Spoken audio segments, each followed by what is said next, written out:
안녕하세요. 대방고시학원에서 식품위생직을 강의하고 있는 장미입니다. 오늘은 지난 9월 27일에 시행됐던 경기도 경력경쟁 식품위생직 시험 과목 중에 식품위생학 과목의 해설특강을 준비했습니다. 지난 9월 27일에는 경기도 시험이 있었죠. 이 경기도 경력경쟁은 조금 다사다난했죠. 올해 상반기에 채용이 없어서 학생들이 많이 슬퍼했는데 하반기에 다행히 추가 채용이 나서 학생들이 또 공부 열심히 해서 시험에 응시했습니다. 경기도 시험 이제 보고 오신 분도 있고 또 궁금하신 분들 있고 그리고 이제 11월에 경상남도 시험 앞두고 계신 분들 있죠. 타 지역의 시험 문제를 살펴보는 것은 무조건 중요한 일입니다. 그래서 해설특강 꼭 참고하셨으면 좋겠고 시험 본 친구들은 가답안 맞춰보시고 그리고 시험을 앞두고 있는 친구들은 타 지역의 문제 그리고 이제 출제된 영역들을 체크하셔서 그 부분에 다시 한번 꼼꼼히 확인하시면 좋을 것 같습니다. 자, 해설특강에 앞서서 여기에서 공개되는 문제들은 이제 철저히 선생님 그리고 학생들과 이제 보건한 문제입니다. 이게 실제 문제가 아니고 비공개 문제이기 때문에 선생님이 실제 시험에 응시하고 우리 학생들과 함께 그날 보건할 때 한 25명 가까이 있었습니다. 그래서 카페에서 같이 보건하고 왜냐하면 전체적인 문제의 길이가 굉장히 길었습니다. 그래서 저도 시험을 보면서 이걸 완벽히 보건하기는 어렵겠구나. 그리고 그런 문제들은 선생님이 풀어주면서 또 한 번씩 체크를 해드릴게요.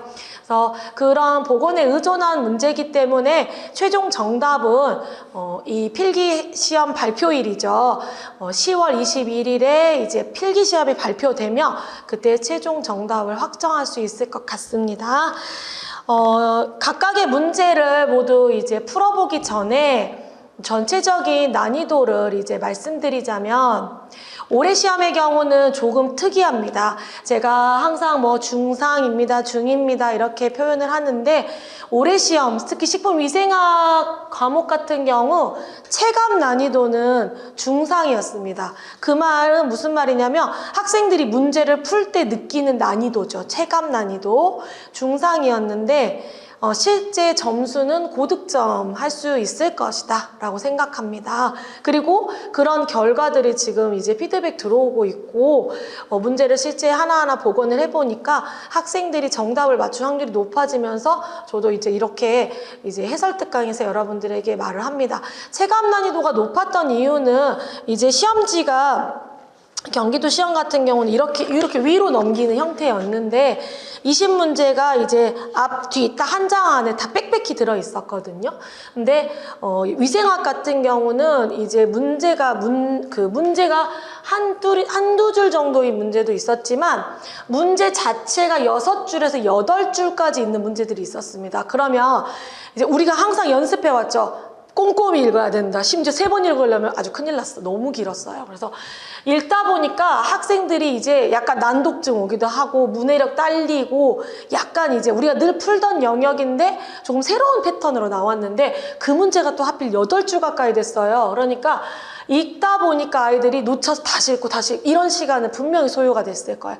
그래서 선생님도 읽으면서 제가 보통 학생들한테 항상 뭐 위생 5분, 4분 컷이야 이렇게 말을 하는데 5분, 4분 컷 하기 힘들었습니다. 그래서 그러다 보니까 체감 난이도가 높았죠. 그리고 우리가 자주 출제되지 않았던 영역들이 한두 문제 섞여 있다 보니까 학생들의 이제 그 약간의 공포가 있었을 것 같아요. 제가 쭉 풀면서 문제가 기네. 그러면 시간을 쓰게 되죠. 근데 정답을 고르는 게 어렵지 않아도 시간이 소요가 됩니다. 그리고 학생들이 보통 문제를 풀 때 식품 위생 풀고 미생물 풀고 화학으로 간단 말이에요. 근데 위생에서 약간 당황하잖아요. 그러면 이제 머리가 하얗게 돼요. 미생물 그래도 곧잘 풀었어. 이제 화학에서 이제 문제를 풀어야 되잖아요. 그럴 때 영향을 주게 돼요. 그래서 제가 그동안 학생들과 이제 공부를 쭉 해오고 연습을 정말 우리가 속된 말로 미친 듯이 연습을 했는데 그때 이제 멘탈 관리도 많이 했죠. 자, 어려운 문제가 나와. 내가 못 본 문제가 나와. 그럴 때 떨지 말고 쫄지 마라. 머리 하얘지면 안 된다. 앞으로 과목들이 남아있잖아요. 그래서 위생에서 쫄지 마라, 떨지 마라. 이렇게 사실 가스라이팅이 아닌 가스라이팅을 했었는데 실제 나와서 학생들이랑 복원을 하고 정답을 맞춰보다 보니 아이들의 멘탈이 많이 강해져 있어서 사실 기뻤습니다. 왜냐하면 이런 문제가 나왔을 때 아이들이 쫄지 않고 그 문제에서 이걸 안 배운 것들은 속어법도 하고 헷갈리는 부분들 다른 패턴들 이제 침착하게 하려고 별표 치고 넘어가기도 하고 이런 연습했던 방법대로 풀어줘서 실제로 학생들이 조금 고민했던 문제에서도 결국 우리가 사실 정답을 맞추면 되긴 하거든요. 그 과정 중요하지 않아. 실제 시험에서 과정 안 중요해. 실제 답을 맞추면 되는데 실제 위생학에서 그렇게 답을 잘 찾아가서 조금 체감 난이도는 높았지만 제가 쭉 통계를 내보니까 성적은 고득점을 한 친구들이 꽤 많더라. 한두 개 정도 틀린 친구들도 다수 있었습니다. 그래서 위생학은 올해 같은 경우는 이 체감 난이도와 실제 이제 취득 점수를 조금 구분해서 설명을 드렸고요. 문제는 20문제가 모든 단원에서 골고루 출제됐습니다. 보통 저희가 식중독이라고 하는 파트죠. 세균성, 바이러스성, 자연독, 화학적 식중독. 여기서 10문제 정도 가까이 나오는데 여기서 아주 문항수가 확 줄어들었어요. 영역이 조금 불분명한 게 2문제 정도 있는데 이 식중독 파트에서 6, 7문제 정도밖에 출제가 안 되고 다른 파트들이 많이 출제됐고요. 우리가 늘 집중했던 법규 파트에서도 2문제나 출제가 됐고 제가 미생물하고 연결되어 있는 위생검사 파트도 중점적으로 많이 다뤘거든요. 근데 거기서도 무려 4문제나 출제돼서 아마 저희 학생들 같은 경우는 늘 보던 내용들 그리고 또 문제 스타일도 학생들이 선생님 모의고사인 줄 알았어요. 이렇게 말할 정도로 비슷한 유형들도 많이 나와서 학생들이 잘 맞춰갔던 것 같습니다. 이 문제를 풀기에 앞서서 다시 한번 강조하지만 꼼꼼히 모든 내용들을 봐야 한다. 여러분들 물론 우리가 다 외웠던 부분들이 꼭 다 나오는 건 아니지만 이번에 이런 그 내분비계 장애물질의 그런 모방작용 같은 내용들도 정말 우리가 스쳐 지나가기 쉬운 편인데 제가 그 부분들을 막 꼼꼼히 설명을 하거든요. 학생들 입장에서는 너무 외울 내용이 많아서 다 꼼꼼히 못 보는 경우가 많죠. 그렇지만 시험 보기 직전까지 선생님한테 배웠던 정말 프린트 한 장까지도 꼼꼼히 살펴봐야 된다. 이렇게 경력경쟁 시험을 준비해야 된다라는 걸 다시 한번 느꼈던 시험입니다. 자, 그러면 이제 문제를 하나씩 풀어보면서 조금 더 부가 설명하겠습니다. 우선 이제 파트별로 이제 출제된 영역들을 좀 살펴보면은요, 법규 파트에서 2문제가 출제됐고, 늘 강조하던 WH 전기가 또 나왔습니다. 요거와 관련돼서 빈칸 이런 건 아니었지만, 여기에 대한 내용, 그리고 영업에 종사하지 못하는 질병과 관련해서 이 감염병의 업무를 이제 제한되는 시기 이런 부분들, 법령의 내용들이 나왔고요. 식품과 미생물에서는 3문제 정도 이제 출제가 됐는데, 내적 인자. 눈 감고도 풀 수 있죠. 방사선 조사 있잖아요. 2문제나 나왔어요. 방사선 조사. 제가 맨날 단독 문제로도 많이 나오고 시험에 맨날 나온다. 지표균이 안 나왔어요. 올해 지금 경기도는 지표균이 나오지 않았지만 방사선 조사만 2문제가 나왔습니다. 그래서 여기 나왔고요. 세균성 식중독이 확 줄어들었어요. 1문제밖에 출제가 안 됐습니다. 이 문제도 쉬운 패턴이라 금방 찾아냈을 것 같고, 그리고 이제 자연독 식중독에서도 늘 나오던 형태. 자연독 성분 연결하는 거, 곰팡이도 장애 부위 하는 거, 제가 수업 시간에 강조한 내용들 다시 하면 콕콕콕 나오죠.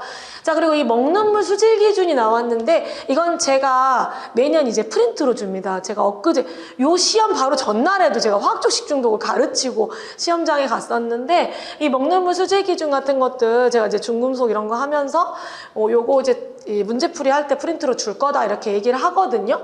근데 이 먹는 물 수질 기준은 지금 제가 화학적 식중독에서 이제 많이 표현을 하다 보니까 여기 넣어놨지만 이 수질 기준 같은 경우는 우리가 위생검사 파트에 들어가도 됩니다. 지금 미생물 검사 파트에서 시험이 이번에 나왔으니까 근데 어찌됐건 이 먹는 물 수질 기준은 그 항목들을 봤을 때 어떤 중금속 기준도 있고 미생물 기준도 있고 여러 가지들이 있어서 여기에도 넣어도 되고 뭐 위생검사 파트에 넣어도 됩니다. 자, 그다음 중금속 중에는 납이 출제됐고 납에 의한 증상들만 좀 알면 금방 풀 수 있었고요. 내분비계 장애물질은 우리가 유사작용, 모방작용으로 공부했던 근데 그 표에 아주 자세히 출제가 됐습니다. 그래서 이것도 우리가 심지어 저는 시험 전날 이걸 가르치고 갔어요. 그래서 우리 실강생들 시험장에서부터 야 어제 배운 거 나왔지? 뭐 이런 얘기 했었어요.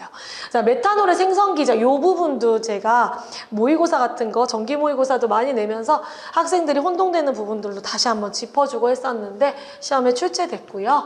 자, 그 다음 이제 감염병이 한 문제도 나오지 않았습니다. 그리고 기생충과 위생동물에서도 제가 그런 말 한 적 있거든요. 아, 경기도에서 폐흡충이 나오면 쉬운 문제야 라고 했는데 폐흡충의 생활사 이렇게 출제됐습니다. 폐흡충의 중간 숙주만 알면 풀 수 있는 문제였고요. 그다음에 해썹 같은 경우는 이제 한계 기준 정의 부분이 나왔고 그 다음에 주방시설의 세척 공정에 대한 내용이 이 문제가 우리가 늘 보던 패턴은 아닌데 문제를 기역, 니은, 디귿 중에 고르는 문제였는데 여기서 우리가 그 세척과 관련해서 도마, 한 가지 도마를 썼을 때 재료 순서 같은 것들을 공부해 둔 게 있어서 잘 접목해서 학생들이 잘 풀어나간 것 같습니다. 그래서 이 부분 조금 더 설명해 드릴 거고요. 대장균군은 여기에 들어올 수도 있고 앞쪽에 식품과 미생물이 네 문제로 갈 수도 있어요. 이것도 고민을 했었는데 왜냐하면 이 대장균군 관련 문제가 두 개는 2번 파트에서 배우는 거고 두 개는 여기 위생검사에서 딱 두 개씩 나왔어요. 우선 여기다 넣어놨지만 이제 두 번째 파트에서도 배운 내용이라 그러니까 파트별로 연결된 문제예요. 한마디로. 자, 그 다음에 미생물 검사 배지 제가 문제풀이에서 자주 하던 내용들을 해서 식중독균 검사 배지 연결하는 거 그리고 이제 일일 섭취 허용량 ADI와 관련해서 지금까지는 ADI를 MNEL 그러니까 최대 무작용량과 관련해서 문제풀이하는 문제들이 나왔었는데 이번엔 좀 다른 패턴이 나왔죠. 이 첨가물에 대한 내용들을 저도 그걸 완벽히 복원하지 못했고 그 읽었던 내용들을 바탕으로 좀 문장을 만들어 봤어요. 그래서 어떤 첨가물을 먹는데 내가 먹는 어린이가 먹는 양과 그 어린이에게 일일 허용된 섭취 허용량과 비교해서 누가 더 많다 뭐 이런 내용이 문제가 나왔어요. 자, 그리고 암환성 독성 시험. 자, 이 부분이 우리가 이제 암환성 독성 시험은 거의 배운 적이 없는 내용입니다. 근데 이거를 알고는 있었는데 암환성 독성 시험이 굉장히 애매해요. 제가 그 문제 가서 다시 한번 설명을 할게요. 근데 이 부분의 문제는 학생들이 모두 다 그러면 배우지 않았으니까 다 틀렸냐? 아닙니다. 이 보기 그 조합이 아주 좋았어요. 그래서 우리가 배웠던 내용, 우리가 뭐 급성, 만성, 아급성 이런 배웠던 내용들을 조합하면 하나의 보기가 딱 남거든요. 그걸 학생들이 골랐어요. 정답을 맞췄죠. 그래서 이거 틀렸어요. 어떡해요? 이런 친구는 없었어요. 우리 또 대방고시 학생들은 또 멘탈이 굉장히 강한 편이어가지고 잘 풀어 헤쳐 나갔고요. 표백제, 또 아주 쉬운 문제입니다. 아황산만 알고 있으면 풀 수 있었던 문제였죠. 그래서 이렇게 시험은 출제가 됐습니다. 자, 그럼 1번부터 한 문제씩 좀 살펴보겠습니다. 자, 이 WHO 세계보건기구의 식품위생 정의에는 이제 뭐 여러 가지 단계에서 섭취할 때까지 뭐 안전성, 건전성 뭐 이런 내용, 악화 방지, 완전 무결성 이런 내용들을 다 달달달달 외웠었는데 이게 이제 어떤 패턴 나왔냐면 안전성, 건전성, 완전성, 뭐 악화 방지, 완전 무결성 이런 것들을 확보할 수 있는 그런 대상이 아닌 것은 이라고 나왔어요. 그래서 보기에 뭐 우리가 재배도 있었고요, 생산도 있었고요, 우리가 다 알고 있는 섭취 이런 것들이 있었는데 아주 튀는 보기가 하나 있었어요. 폐기. 폐기가 정답입니다. 폐기는 아니죠. 폐기에 대한 언급 없습니다. 폐기가 정답입니다. 자, 그 다음에 2번으로 넘어가면은요. 2번에는 이제 어떤 문제가 나왔냐면 감염병의 예방 및 관리에 관한 법률에 따라 그러니까 감염병 예방법에 따라 장출혈성 대장균 감염 환자. 자, 이 장출혈성 대장균 감염 환자는 영업에 종사할 수 없습니다. 근데 이 사람이 식품 접객업소에 종사 못하는 시기.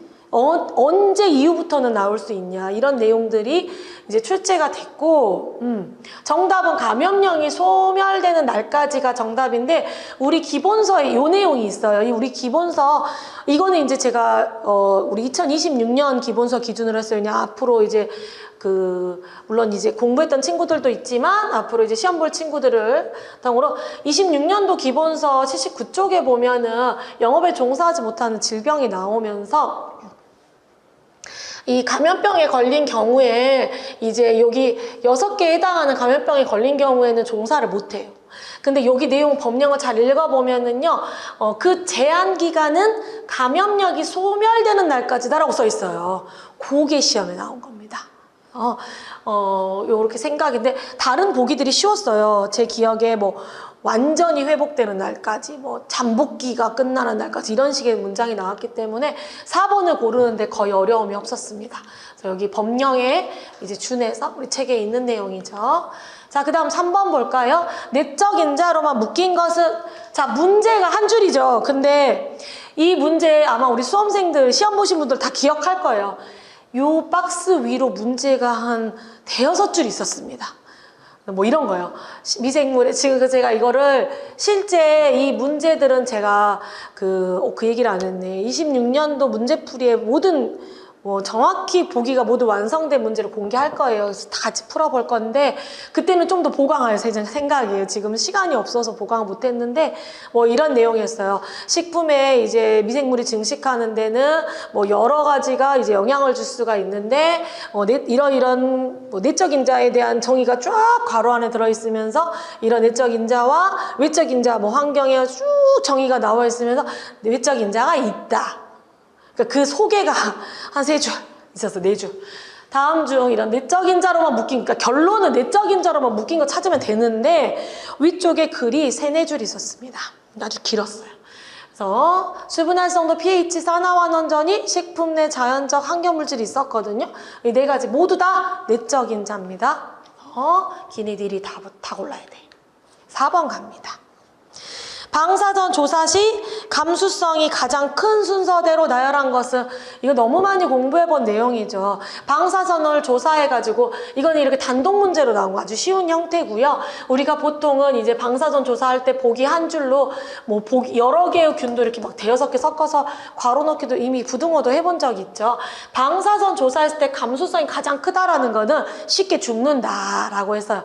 해충이 쉽게 해충이 제일 이제 요 중에서 해충이 제일 쉽게 죽을 수 있고, 그 다음 세균 바이러스는 방사선에 대해서 감수성이 제일 떨어지는 친구예요. 내성이 제일 높은 친구였죠. 이 바이러스랑 그 다음에 우리가 포유동물까지 이렇게 같이 했었죠. 이렇게 된 부등호로 고르시면 돼요. 그래서 이 보기는 제가 최대한 기억을 해서 4번이었던 것 같아서 학생들하고 여기 4번에 넣었지만, 이 문제를 풀 때 보기 번호가 달라질 수 있어요. 내용을 좀 기억하시면 돼요. 자, 그 다음에 5번 문제도 역시 방사선 조사와 관련된 문제입니다. 식품의 기준 및 규격에 따른 공전에 이제 규정되어 있는 식품의 조사 처리에 대한 설명으로 옳은 것은 이라는 거였어요. 맞는 보기를 고르는 건데, 선원에 따라 코발트 60, 감마선 썼어있죠. 그리고 전자선과 X선은 전자선 가속기를 이용해가지고 이제 조사를 하게 되죠. 그게 옳은 보기였고요. 틀린 보기로는 이런 거 나와 있었어요. 선종들이 나와 있는데, 우리가 선종이 감마선, X선, 전자선인데 거기 알파선이 섞여 있었어요. 그리고 이 방사선 조사 처리, 식품 조사 처리의 목적 있죠? 발화 억제, 습도 조절, 살균 이런 거 있었는데 멸균이 들어있었어요. 그래서 틀린 보기였습니다. 그리고 마지막 보기, 선생님이 이랬죠. 조사 처리가 나오면 맨날 나오는 보기가 있다. 재조사. 역시 올해도 나왔습니다. 재조사하면 안 돼요. 조사하면 안 되기 때문에 틀린 보기. 그래서 정답 1번으로 보입니다. 6번. 세균성 식중독에 대한 설명으로 옳은 것은? 이라는 문제인데, 여기에는 O157H7, 여시니아, 리스테리아, 그리고 살모넬라 이렇게 4가지가 나왔고요. 뭐 저온성에 뭐 살 수 있고 없고 어디에 죽고 이런 문제들이 나왔어요. 보기로. 다 본 문제들이고 다 풀 수 있고요. 정답은 3번입니다. 여시니아가 저온성균이고 사도시에 생육할 수 있죠. 맞는 표현입니다. 뭐 O157H7이 우리가 장관 출혈성 대장균인데 장관 침입성 대장균이다. 뭐 이런 식의 보기들이 나왔어요. 그래서 어렵지 않게 풀 수 있는 문제들. 7번. 자, 자연독 식중독 우리가 정말 많이 올해도 열심히 공부하고 있는데, 제가 늘 말하죠. 자연독 식중독 연결하는 문제 아미그달린. 단골입니다. 단골. 올해도 나왔어. 아미그달린, 살구씨, 복숭아씨, 그다음에 미숙매실, 아몬드까지 여러 번 출시된 적 있습니다. 그래서 정답이고요. 나머지도 아주 쉬운 게 나왔어요. 막 고구마 뭐 이런 거, 고시펄 막 이렇게 아주 쉬운 보기들이 나왔어요. 그래서 쉽게 찾을 수 있었고 학생들도 다 외워서 나올 정도로 인상 깊은 보기들이 있었습니다. 그래서 1번이 정답이고요. 8번 곰팡이 독의 장애 부위도 역시 올해 출제됐습니다. 지금 보시면 정답은 파툴린 신경독입니다. 근데 뭐 이게 아플라톡신, 신장독 막 이런 식으로 잘못 연결되어 있는 보기들이 있었어요. 시트리닌도 나왔고 그래서 이게 뭐 루브라톡신도 나왔고 다 틀린 보기로 나왔고 파툴린 신경독이 정답입니다. 맞는 보기. 자, 9번 문제 한번 볼까요? 자, 9번 문제는 우리가 먹는 물 수질 기준 및 검사에 관한 규칙에 따른 먹는 물 수질 기준의 미생물 검사 항목이 아닌 것은 이라는 문제가 나왔어요. 여러분, 그래서 지금 이 수질 기준은 지금 여러분 지금 26년도 대비는 아직 이론 수업 중이기 때문에 이제 배부되지 않았고 우리 시험 보신 수험생분들은 다 프린트로 가지고 있죠. 심지어 시험장에도 들고 온 친구도 있었어. 저는 심지어 갖고 있어요 라고 했는데 굉장히 많은 기준들이 있죠. 근데 이 중에 복잡한 게 이 미생물 검사 항목 부분이에요. 그래서 와, 처음에는 문제를 읽고 와, 이거는 진짜 이제 내년 애들은 이제 이것까지 다 외워야겠구나. 아마 어느 정도는 해야 될 것 같아요, 우리가. 근데 그런 생각이 들었는데 단서까지 있었어요. 단, 샘물, 먹는 샘물, 염지하수, 먹는 염지하수, 해양심추수 이런 단서가 있었어요. 이런 아이들은 제외다. 이런 내용이 있었거든요. 자, 그럼 보기가 뭐가 나왔냐면 지금 우선 정답은 살모넬라이고요. 보기가 뭐가 있었냐면 제가 이제 그 프린트를 지금 여기 넣어놨어요. 이거 여러분들 잘 안 보이시더라도 갖고 계실 수도 있고 그게 중요하지 않아서 그냥 설명을 뒷받침하기 위한 거예요. 지금 보면 먹는 물 수질 기준의 미생물 기준은 더 있어요. 사실 더 있는데 이 중에 지금 가에 일반 세균 있고요. 나에 총 대장균군 있습니다. 다에는 대장균과 분원성 대장균군, 라에는 분원성 연쇄상구균, 녹농균, 살모넬라, 시겔라가 있어요. 그래서 실제로 프린트를 보고 처음에 학생들이 더 당황했어요. 왜냐하면 지금 보시면 그런 보기에 뭐뭐 있었냐면 일반 세균, 총대장균군, 분원성 대장균군, 살모넬라 이 4개가 있었어요. 그럼 학생들은 지금 이런 문제가 딱 나왔을 때 지금 우리가 이걸 다 꼼꼼히 암기한 친구들이 없잖아요. 근데 우선 보통 우리가 어떤 그 미생물학적 검사를 할 때 일반 세균 검사는 주로 많이 하고 대장균군도 많이 하기 때문에 학생들이 이제 대장균군 그 다음에 분원성 대장균군 이런 것들을 제하니까 살모넬라가 남은 거예요. 그래서 학생들이 대다수 많은 친구들이 살모넬라를 골라서 나왔는데 실제 풀이를 보면 훨씬 더 어려운 문제예요. 사실은 어려운 문제예요. 근데 답을 맞추기는 어렵지 않아서 그래서 제가 참 올해 시험은 특이하다. 체감 난이도와 실제 정답을 맞춘 확률이 되게 차이가 나는 학생들이 많은 애들이 살모넬라는 너무 좀 아닌 것 같았어요. 이렇게 해서 이제 맞췄는데 이 문제를 좀 풀어볼게요. 자, 이 문제를 보면은요 그냥 딱 보기에는 모든 애들이 다 있죠. 없는 애가 없어요. 근데 이 문제를 잘 보면은 단서 조항이 이제 핵심 포인트가 됩니다. 자, 지금 조금 슬라이드가 잘려 있는데요. 제가 선생님이 조금 읽어볼게요. 지금 이 문제를 잘 보면은 해설 특강이니까 조금 내용은 조금 제가 줄이고 좀 더 자세한 설명은 수업 시간에 제가 이제 문제 풀 시간에 더 자세히 해줄게요. 근데 단서 조항을 보면은 지금 일반 세균 기준도 있고 다 있는데 라를 한번 보면 분원성 연쇄상구균, 녹농균, 살모넬라, 시겔라 이런 아이들은 샘물, 먹는 샘물, 염지하수, 먹는 염지하수, 먹는 해양 심층수에만 적용이 돼요. 그러니까 우리가 문제를 봤을 때 지금 요런 항목을 할 때 여기는 제외잖아요. 그래서 살모넬라가 답이 된 거예요. 그냥 미생물 이름으로만 해서 뭐 이런 아이들이 있다 그러면 사실 다 들어있어요. 이 4개가 다 들어있는데, 그럼 나머지 아이들은 어떻게 읽을 수가 있냐면, 우리가 이 먹는 물 수질 기준은 먹는 물 관리법과 연결돼 있어요. 우리 먹는 물 관리법은 환경부에서 이제 소관하고 있는 법령인데요. 이 먹는 물 관리법에 들어가면 먹는 물이 뭔지에 대한 정의가 있거든요. 그 부분. 그러면 지금 먹는 데에 일반적으로 사용하는 자연 상태의 물도 먹는 물에 들어있고요. 그리고 이제 이거를 처리한 수돗물, 먹는 샘물, 먹는 염지하수, 뭐 먹는 해양 심충수 이런 애들을 다 포함하고 있어요. 이 먹는 물 안에는. 이제 출처는 먹는 물 관리법이고요. 그러니까 지금 보시면 이 법령 내용들을 좀 보면은 그냥 먹는 물에는 자연 상태의 물이나 수돗물 이거 다 들어가 있는, 거기에 대한 기준들이 있고, 뭐 각각의 이런 뭐 염자수 이런 것들도 기준이 있는데, 그러니까 이 만약에 이게 제외여도 나머지에 대해서 기준이 갖고 있는 거죠. 근데 살모넬라 같은 경우는 여기에만 해당이 되기 때문에 이 문제를 다시 돌아왔을 때 여기는 제외라고 하면 다른 항목들은 이걸 제외한 물들에도 또 기준이 좀 있는데 살모넬라는 딱 틀린 보기가 되는 거죠. 그래서 실제 풀어보면 또 어려운 문제예요. 네, 학생들이 잘 이제 소거법으로 문제를 잘 풀어줘서 고맙고, 우리가 이제 이 먹는 물 수질 기준이 사실 아주 예전에 나오고 한동안 나오지 않았어서 저도 이렇게까지 외워라라고 하기가 참 마음이 불편했던 것 중에 하나인데, 먹는 물 수질 기준 부분은 우리가 앞으로 이제 경기도 시험을 준비하시는 분들은 좀 더 살펴봐야 되고, 혹시 이제 우리 경력 경쟁 준비하시는 분들도 우리가 또 경북 같은 경우는 우리가 공부해봤지만 그 자가품질 검사에서 되게 까다롭게 그런 문제들이 나와졌죠. 경남에서도 시험 준비하시는 분들도 그런, 제가 프린트 이미 제공돼 있습니다. 문풀에 달려 있어요. 꼭 확인을 해보시기 바랍니다.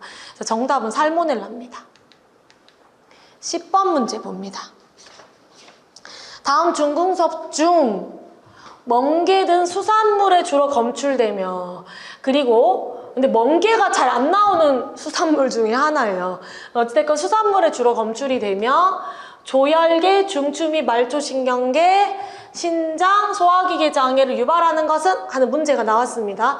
근데 이제 중금속은 사실은 어떤 증상이 나올 때 또는 원인, 중금속 검출이 되는 그런 주요식품들이 나올 때 좀 길어야 되는데 짧은 형태로 나왔죠. 근데 증상에서 조혈계, 중추신경계 이런 내용이 나오면서 납을 고르기 어렵지 않았습니다. 이런 부분들이, 특히 조혈계 부분이 우리가 유기납, 무기납 할 때 무기납의 특징에 조혈계랑 중추신경계가 같이 있거든요. 그래서 요거 납 정답입니다. 자, 11번으로 가봅시다. 내분비계 장애 물질에 대한 문제가 나왔습니다. 마치 이 내분비계 장애 물질은 마치 정상 호르몬인 것처럼 수용체와 결합해서 세포 반응을 일으키는 모방작용을 한다. 그러니까 앞에 또 서론 설명이 쭉 있었어요. 그리고 모방작용을 통해 인체 내 위해를 나타내는 내분비계 장애물질은 하고 문제가 나왔는데 정답은 비스페놀 A가 정답입니다. 근데 이 문제는 이제 우리가 기본서의 이 표를 바탕으로 풀 수가 있습니다. 지금 우리 기본서 296쪽에 지금 이 표가 들어있는데 실제 보기가 뭐가 나왔냐면 스티렌 다이머, 스티렌 트리머, 그 다음에 여기에 있는 비스페놀 A, 그리고 DDE 딱 책에 있는 4개가 나왔습니다, 여러분. 근데 지금 문제가 뭘 물어봤어요? 모방작용, 유사작용. 제가 유사작용 말할 때 모방작용 이야기해주죠. 이 표가 어떤 표예요? 우리가 정상적으로 호르몬이 분비될 때 이제 이런 내분비계 교란물질, 일명 환경호르몬이 이 호르몬의 작용 단계에서 어디에 가서 방해를 하는지, 교란을 하는지에 대한 내용이 들어있는 표였거든요. 근데 스티렌 다이머나 트리머 같은 경우는 이렇게 호르몬이 합성되고 방출되고 이동하는 데를 이제 교란시키는 부분이고, 이 지금 비스페놀 A, PCB, 노닐페놀, 비스페놀 A, 프탈레이트 같은 경우는 이제 실제 이제 호르몬이 이제 립세터에 이제 인식하고 결합하고 활성화하는 데 있어서 이제 유사작용에 이제 그러니까 비슷하게 모방해가지고 비슷한 애들이 혼란시키는 부분. DDE 같은 경우는 이제 봉쇄작용, 차단작용, 봉쇄작용과 관련해서 DDE가 1번에 기출이 됐어요. 이거는 얘랑 또 다르죠. 이렇게 크게 물어본 게 아니라 이런 작용에서 유사작용과 봉쇄작용을 다시 디테일하게 나눠서 출제가 됐습니다. 그래서 스틸 다이머 트리머 틀렸고, 그 다음에 이런 호르몬의 수용체 인식 결합 활성화를 교란하는 그런 내분비 교란 물질의 작용 중에서도 유사작용, 모방작용만 물어봤기 때문에 정답이 비스페놀 A가 된다, 이렇게 볼 수 있습니다. 그래서 DDE 같은 경우는 차단작용, 봉쇄작용과 관련돼 있다, 이렇게 볼 수 있으면서 이 4개의 보기가 이 표에 있는 애들이 딱 정확히 출제돼서 여러분들 공부하실 때도 이런 표들도 꼼꼼히 살펴보셔야 한다. 한번 강조하면서 12번으로 갑니다. 과실주에서 검출되는 메탄올의 생성기자. 자, 요거 우리가 화학적 식중독에서 식품의 제조 및 조리 과정에서 생성되는 유독물질에서 메탄올 대한 내용이죠. 자, 이 메탄올은 특히 과실주에서 많이 만들어질 수가 있었어요. 이 과실주의 원료인 과일의 껍질에는 누가 있어요? 펙틴이 들어있고, 이 펙틴은 이제 이렇게 메틸에스터를 하고 있어요. 메톡실기가 달려있는데 요게 자연스럽게 발효 과정에서 분해가 되면서 이제 메탄올이 자연스럽게 생성될 수 있다. 내가 넣지 않아도, 과실주 아저씨가 사장님이 넣지 않아도 자연스럽게 만들어질 수 있다라고 설명했었죠. 그래서 펙틴의 분해 산물 이렇게 골라주시면 됩니다. 자, 13번은 아래의 생활사를 지닌 기생충으로 옳은 것은, 박스가 나왔습니다. 네, 생활사가 있는데 우리가 정말 열심히 외웠던 간흡충 느낌이 딱 납니다. 그죠? 첫 번째 간흡충 느낌이 나. 왜냐면 유모유충, 포자낭, 레디, 유미 이런 피낭유충이에요. 근데 우리가 간흡충과 폐흡충은 같은 생활사를 가지고 있어요. 같은 생활사를 가지고 있는데 누가 달라요? 숙주가 다르죠. 중간 숙주가. 자, 중간 숙주가 다슬기가 있었고요. 개가제가 있었어. 그럼 1중간 다슬기, 2중간 개가제 하면 누구예요? 폐흡충. 학명이 나오진 않았어요. 그냥 폐흡충 하고 나왔습니다. 학명이 나왔어도 우리 잘 풀 수 있었겠죠? 자, 그 다음 14번 갑니다. 해썹 관리 중 위의 요소를 예방, 제어 또는 허용 가능한 수준까지 감소시키는 하고 끝난 게 아니라 감소시킬 수 있는 최대치 또는 최소치 하고 물어봤어요. 최대치, 최소치 이런 기준치를 우리가 뭐라고 해요? 한계 기준이죠. 크리티컬 리미트라고 해서 CL이라고 합니다. 그래서 한계 기준 맞추면 돼요. 15번으로 갑니다. 자, 15번은 주방시설의 세척 공정 시 옳은 것을 모두 고른 것은 했습니다. 자, 기역, 니은, 디귿이 있었고요. 기역부터 살펴보면 싱크대는 어류, 육류, 채소류용으로 각각 구분해서 사용한다. 니은, 한 개의 싱크대를 사용하는 경우 어류에서 육류, 육류에서 채소류 순서로 세척을 하며 각 식재료 세척 후 싱크대를 세척하고 사용한다 라고 돼 있었어요.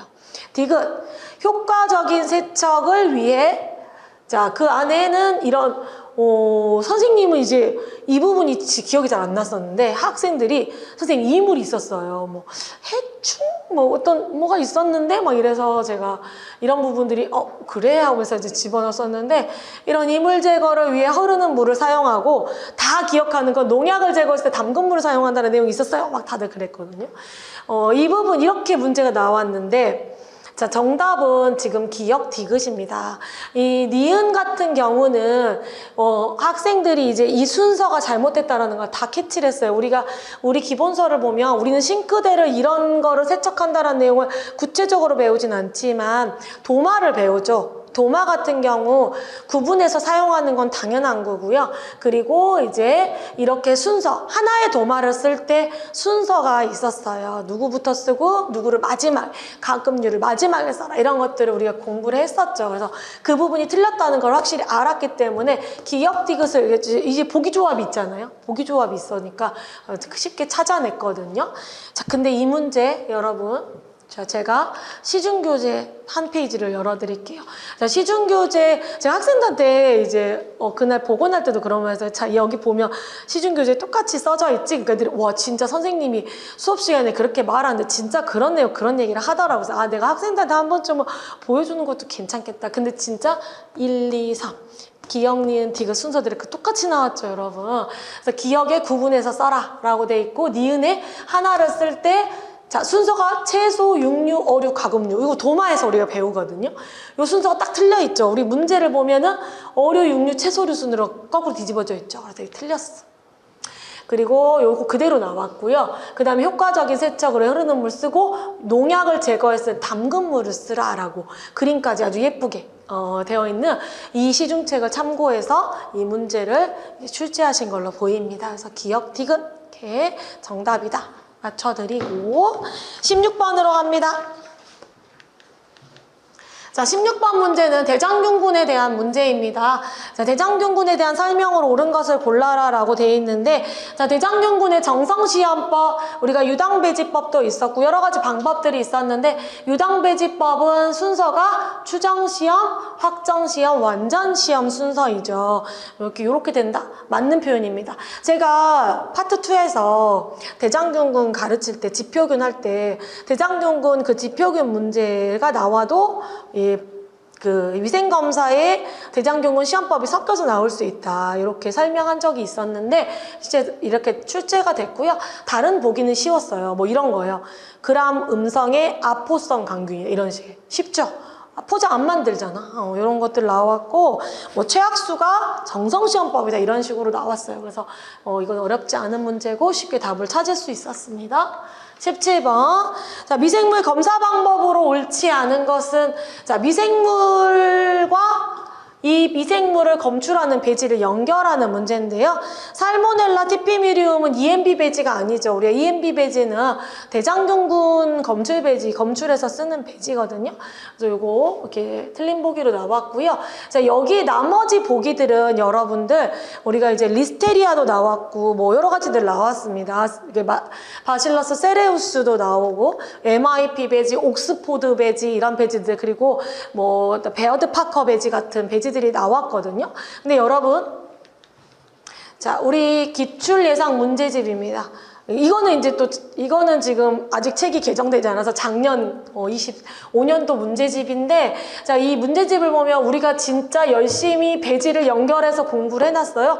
심지어 옥스포드 배지도 있고요. MIP 요거는 그대로 나왔어요. 바실러스 세레우스 MIP 맞는 보기로 나왔거든요. MIP 한참 배지 연결하는 거 옥스포드 나왔죠. 베어드 파커 항색포도상구균 이런 거 다 우리가 계속 연결하면서 이미 공부를 여러 번 했던 애들이에요. 그래서 실제로 물론 이제 실제 시험에서는 어렵지 않고 쉬운 보기가 있어서 뭐 이 공부를 뭐 열심히 안 해도 되지 않나 생각할 수 있지만 아니에요. 이런 배지들이 다 나왔다라는 것은 이게 조금만 제가 내는 스타일로 이렇게 섞어놨으면은 정말 공부를 잘한 친구, 열심히 한 친구들이 맞히는 문제가 됐을 거예요. 그래도 이제 출제자분께서 이런 배지들도 이렇게 출제하면서 좀 더 어렵지 않게 출제해 주셔가지고 그 학생들이 또 답을 쉽게 맞힐 수 있었습니다. 그래서 우리가 위생 그 문제집에서 실제로 이렇게 병원성 미생물과 분리배지 공부했던 내용들이 출제가 됐다라고 하나 설명하고 18번으로 갑니다. 자, 이 18번 문제가 이제 8줄에 보기가 있었던 문제가 있었던 내용입니다. 자, 이 문제는 내용을 좀 읽어보면은요, 우리가 ADI를 산출하라는 문제가 아니고요, 비교해서 답을 고르라는 문제가 나왔어요. 우선 문제를 한번 볼까요? 이게 완벽히 보고는 아니에요. 이런 뉘앙스가 있었어요. 어떤 식품 첨가물 1kg당 일일 섭취 허용량이 1mg이다. 그러면 우리가 어떻게 쓸 수 있냐면 이 첨가물의 ADI가 1mg per kg 그리고 데이라 이렇게 괄호 안에 들어있었어요. 여기 있는데 어린이들이 좋아하는 과자에 해당 식품 첨가물이 100g당 100mg이 존재해요. 근데 이제 그 과자 안에 100g당 100mg이 들어있대. 근데 몸무게가 25kg인 어린이들이 매일 이 과자를 50g씩 매일 먹는다라고 가정을 한다면 어린이 몸무게를 기준으로 킬로그램당 식품 첨가물 섭취량을, 그러니까 이 아이가 지금 과자를 매일 50g씩 먹고 있어요. 그러니까 첨가물을 계속 먹을 거 아니에요. 그 아이가 실제 먹는 섭취량과 일일 섭취 허용량 ADI 값을 비교해. 그랬을 때 이제 옳은 보기를 고르라는 거예요. 그러면 보기는 아주 간단했어요. 1번 일일 섭취 허용량보다 더 많다. 그러니까 이 섭취량이 더 많다. 2번 일일 섭취 허용량보다 더 적다. 3번 둘이 같다. 4번 알 수 없다. 이런 식으로 보기가 나왔습니다. 어떻게 구할 수가 있냐면, 자, 과자 안에 100g당 100mg이 첨가물이 들어있는데 아이들이 몇 g을 먹어요? 50g을 먹죠. 그러니까 아이들은 50g을 먹어. 실제 아이들이 매일 50mg을 먹는 거예요. 그쵸? 첨가물을 50mg 먹어요. 근데 자 50g을 먹는데 그 아이들의 몸무게가 몇 킬로예요? 25kg예요. 그래서 여러분 이걸 다시 생각해보면 25kg짜리 아이들이 얼마를 먹어? 첨가물을 50mg을 먹는다는 뜻이에요. 이걸 다시 환산해봐. 왜? 킬로그램당, 여기는 지금 킬로그램당 1mg이니까 바꿔보면 킬로그램당 이 첨가물, 과자를 통해서 먹는 첨가물은 몇 mg이요? 2mg이 되죠. 그러니까 실제 이 아이들이 과자를 통해서 섭취하는 식품 첨가물의 양은 킬로그램당 2mg을 먹는 건데 허용량은 얼마예요? 킬로그램당 1mg이에요, ADI가. 그래서 정답, 일일 섭취 허용량보다 더 많다라고 고르셔야 합니다. 1번이 정답이 된다. 근데 이게 진짜 문제가 너무 길고 이제 이렇게 다단히 나눠져 있잖아요. 그러니까 문제가 이렇게 있었어요. 그러니까 학생들이 읽다가 그리고 막 칸이 되게 좁았어요. 학생들이 그때 들어보니까 화학도 되게 좁아서 풀 데가 없었어요. 막 이런 말을 했었거든요. 이게 좁았어요. 칸이. 이 문제는 요렇게 풀면 된다. 근데 이 문제도 역시 이거를 값을 구해라 라는 내용이면 더 많이 틀렸을 수도 있을 것 같아요. 그리고 학생들이 많은 시간을 썼을 텐데 조금 잘못 풀어도 이렇게 얼추 계산해보니까 ADI보다 더 많은데 해가지고 맞춘 친구들도 꽤 있더라고요. 그래서 잘 맞춰줬고요. 자, 19번 문제는 우리가 이제 암환성 독성 시험은 거의 배운 적이 없는 내용입니다. 이 암환성 독성 시험을 통해서 확인할 수 있는 것은 하고 나왔는데, 이제 이 19번 문제의 보기가 1번이 뭐가 나왔냐면 LD50이 나왔어요. 2번 저거 나왔고, 3번이 뭐가 나왔냐면은 MNEL 최대 무작용량, 4번이 뭐 나왔냐면 ADI 일일 섭취 허용량 이렇게 나왔어요. 그리고 2번이 MTD 이렇게 나왔단 말이에요. 근데 이제 한글로 다 써 있었어요.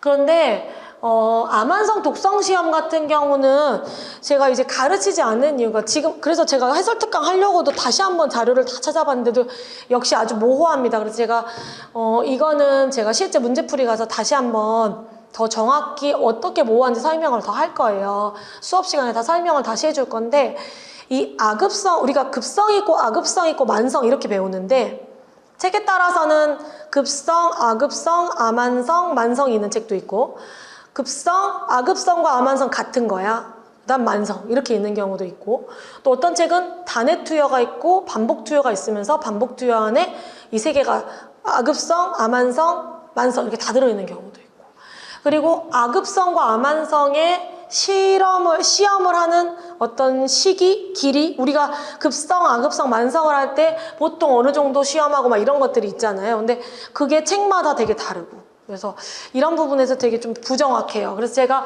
암환성이 있는 걸 알았지만 이 부분을 굳이 가르치지 않았거든요. 너무 복잡하니까. 그럼 책에 잘 나와 있으면은 당연히 가르치겠지만 책마다 다르기 때문에 가르치지 않았는데, 다행히 학생들이 풀 때는 LD50을 고르는 애 없지. 반수치 사량이니까. 급성 독성 시험이잖아. 그리고 요 둘은 살짝 연결될 수 있어요. 왜냐면 우리가 만성 독성 시험을 통해서 MNEL을 구하고 이거에서 안전계수를 나눠서 ADI를 구한단 말이니까 요걸 다 이렇게 싹 소골하니까 누가 나와서 MTD만 나온 거야. 그래서 그래, 어차피 내가 모르니까 MTD를 해보자 했는데 MTD가 실제 답이었어요. 자, 이 MTD는 어떤 거냐면 최대 내량이라고 나와 있는데, 제가 조금 더 이제 그 정의 정도만 여러분들한테 알려주면은요, 이 MTD 최대 내량이라고 표현할 수도 있고 최대 내성 용량이라고 표현할 수도 있어요. 근데 영어 명칭이 같기 때문에 같은 말로 보입니다. 관찰된 효과가 유해해. 관찰한 효과는 유해하는데 그 용량이 심각한 건강상 영향이나 사망을 일으키지는 않느냐. 이거를 최대 내성 용량이라고 한다고 합니다. 시험 물질이 이제 대조군에 비해서 10% 이상의 체중 감소를 초래하지 않고 독성 징후나 사망을 일으키는 것은 아닌 그런 용량. 그래서 사실은 우리가 배웠던 개념들만큼 조금 정확하지는 않지만 이제 요런 용량을 최대 내성 용량, 최대 내량 MTD라고 하고, 이런 숫자들은 우리가 암환성 독성 시험에서 이제 확인할 수 있고, 이런 것들을 가져다가 이제 만성에서 이제 좀 더 우리가 실제적으로 이런 우리가 보통 아급성도 만성 독성 시험을 하기 위해 자료를 얻는 목적으로 쓴다라고 표현하는데, 암환성도 어쨌든 만성 독성 시험을 하기 위해서 중간자적으로 하는 시험들이어가지고 이런 수치들을 확인하면서 이제 만성 독성 시험의 그 시험을 하기 위한 이런 근거 자료나 그런 그 백데이터들 자료로서 사용하면서 이제 만성 독성 시험들을 한다라고 보시면 돼요. 그래서 이 보기 중에서 만성 독성 시험을 통해 확인할 수 있는 건 최대 내량, 최대 내성 용량 MTD를 정답으로 하시면 되겠습니다. 좀 더 자세한 설명은, 그리고 보충 자료를 통해 자세한 설명은 제가 문제풀이에서 모두 다뤄주겠습니다. 자, 20번. 식품 첨가물 공전에 표백제가 아닌 것은 했는데 아질산 나트륨 정답입니다. 너무 쉽죠? 아질산 나트륨은 우리가 발색제에 들어있는 친구죠. 근데 다른 보기가 아황산이 다 들어있었어요. 무수 아황산, 아황산 나트륨. 제가 우리 문제풀이나 모의고사 할 때도 아질산, 아황산 이건 너무 아황산이 있어서 아질산이 튀었는데, 문제 다른 거에 섞여 있을 때 아황산, 아질산 너무 긴장하는 걸로 헷갈릴까봐 그런 보기들도 많이 내고, 심지어 영문까지도 공부했던 내용이라 어렵지 않게 풀었을 것 같습니다. 자, 우리 식품위생학 문제를 이제 좀 더 살펴봤는데요. 이 시험을 보셨던 분들은 이제 쭉 해설특강을 통해서 문제를 같이 풀어보면서 아쉬운 점들도 있을 것 같고, 또 내가 풀 때는 좀 어려웠는데 진짜 나도 생각보다 정답을 잘 맞출 수 있어서 좀 더 잘 점수를 받았다, 이런 친구들도 있을 것 같습니다. 제가 이번 위생학 문제는 조금 이제 공부를 이제 시작해서 잘 모르는 친구들, 그러니까 우리가 시험이 너무 쉬우면 많이 준비하지 않아도 이제 기본 지식이나 조금 찍기 실력 같은 것들로 고득점을 하는 경우들이 발생하는데, 이번 문제 같은 경우는 이제 문제 길이도 길고 굉장히 이제 지엽적인 부분도 있고, 또 우리가 막 주로 다루지 않는 부분들, 출제되지 않았던 내용이 골고루 이제 문제가 잘 출제가 돼서 그 문제를 푸는 데 있어서 시간은 조금 소요가 돼서 지식이 있는 친구들이 좀 더 시간을 줄일 수 있었고, 또 정답을 맞출 확률도 높아서, 그래서 제가 대방고시 학원 이제 우리 수강하는 친구들이 고득점을 했던 것들이 그동안 공부를 열심히 해오고 많은 스킬을 익히고 그리고 멘탈 관리까지 해왔던 것들이 잘 접목이 돼서 고득점을 한 것 같아서 굉장히 이번 시험에서는 좋은 이제 시험 문제도 조금 괜찮고, 너무 쉽지 않고 너무 어렵지 않고, 그리고 학생들도 이제 성취감을 얻을 수 있는 좋은 시험이었다, 이렇게 판단을 합니다. 자, 이제 이 영상을 보고 있는 분 중에 26년을 준비하시는 분들, 그리고 경상남도 준비하시는 분들 시험 문제 잘 보셔서 체크하시고, 또 저랑 26년도 식품위생지 경기도 준비하시는 분들 이제 이 내용 바탕으로 또 제가 이 모든 내용은 문제풀이 수업에 다 녹아 놓을 거예요. 선생님 아시죠? 그래서 다 꼼꼼히 다 알려줄 거고, 또 다른 지역들 문제들도 다 준비되어 있기 때문에 우리는 26년도 시험에서 이제 같이 풀어보고 공부하도록 하겠습니다. 마지막으로 이제 25년도 우리가 올해 이제 9월 27일 시험을 준비했던 우리 수험생분들 정말 수고 많았습니다. 제가 그 총평을 쓰면서도 약간 울컥했었는데요. 이제 상반기에 여러 가지 일들을 겪었고, 하반기에 갑자기 공고가 났는데 2달이 남지 않은 채로 이제 그 공고가 나면서 마음고생, 몸고생이 아주 심했을 것 같습니다. 그래서 자기가 만족할 만한 점수를 얻은 친구도 있고 얻지 못한 친구도 굉장히 다양할 것 같은데, 점수가 좋게 나왔든 좋지 않게 나왔든 모든 친구들 정말 고생 많이 하셨고요. 우리는 이제 또 면접 특강에서 만날 거고요. 또 필기 합격하고 또 최종 합격까지 선생님이 계속 같은 호흡으로 최종 합격까지 꼭 이뤄낼 거기 때문에 좋은 결과 있으셨으면 좋겠고, 또 좋은 결과 있는 친구들은 선생님에게 또 연락하고요. 자, 우리는 이제 이렇게 25년도 시험을 마치기로 하고 남은 일정들도 우리 수험생들과 함께 하도록 하겠습니다. 수고 많으셨습니다.